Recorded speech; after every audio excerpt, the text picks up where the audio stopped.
నోట్ల రద్దు అప్పుడు ఎట్లయితే ప్రజలు ఫీల్ అయ్యారో అలాంటి ఎమోషన్ లేదు ఇక్కడ. నోట్ల రద్దు అప్పుడు యాక్చువల్గా తిట్టిన వాళ్ళు 20% మంది, సమర్థించిన వాళ్ళు 80% మంది. ఎందుకని ఒక నేరేటివ్ థింకింగ్ క్రియేట్ చేయగలిగింది బీజేపీ అప్పుడు. ఇది దొంగ నోట్ల రద్దు చేస్తున్నారు, అట్లాగే ఇంత మగాడు ఇంకెవడూ లేడు దేశంలో. ఓ పక్కన జనాల క్యూలలో నిలబడ్డా వాళ్ళని మైకులు పెట్టి అడిగినప్పుడు కూడా ఎవరు తిట్లా పబ్లిక్. మనం ఒకసారి గుర్తుకు తెచ్చుకుంటే రాహుల్ గాంధీ కూడా ఆ ప్రయత్నం చేశాడు అప్పుడు, ఎప్పటికీ మాట్లాడుతుంటారు కానీ పబ్లిక్ ఫీల్ అవ్వాల, బలిసినోడి దగ్గర నుంచి బయటికి తీసేయాలే అన్నట్టు. తర్వాత నోట్లు అన్నీ వచ్చేసినాయి, ఈ లెక్కలప్పుడు కొంత తిట్టుకున్న వాళ్ళ సంఖ్య పెరిగింది కానీ హర్షించారు సంస్కరణ.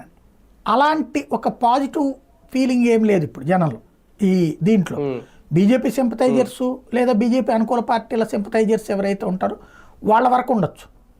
బట్ జమిలీ అనేటటువంటిది అతిపెద్ద భయం ఎవరికంటే ప్రాంతీయ పార్టీలకి. ఎందుకంటే ప్రాంతీయ పార్టీలు ఏం కోరుకుంటాయంటే రాష్ట్రం ఎన్నికలు సపరేట్గా, జాతీయ ఎన్నికలు సపరేట్గా జరిగితే ఈ ఇన్ఫ్లుయెన్స్ దాని మీద పడకుండా ఉంటుంది. జాతీయ ఎన్నికలప్పుడు జాతీయ ఇంపాక్ట్ రాష్ట్రం మీద పడితే ఎట్లుంటుందో సాక్ష్యం మొన్న తెలంగాణ 2009లోనే యాక్చువల్గా ఆ సిచ్యుయేషన్ వచ్చి ఉండేది. 2019లోనే 2019లో కనుక కేసీఆర్కి ఆ రోజున బీజేపీ సహాయం చేసి ముందస్తు ఎన్నికలకు ఓకే చెయ్యకపోయి ఉంటే కేసీఆర్ రాజీనామా చేశాడు, ముందస్తు ఎన్నికలని అడిగాడు 6 నెలల ముందు. అప్పుడు అంతే కదా 2019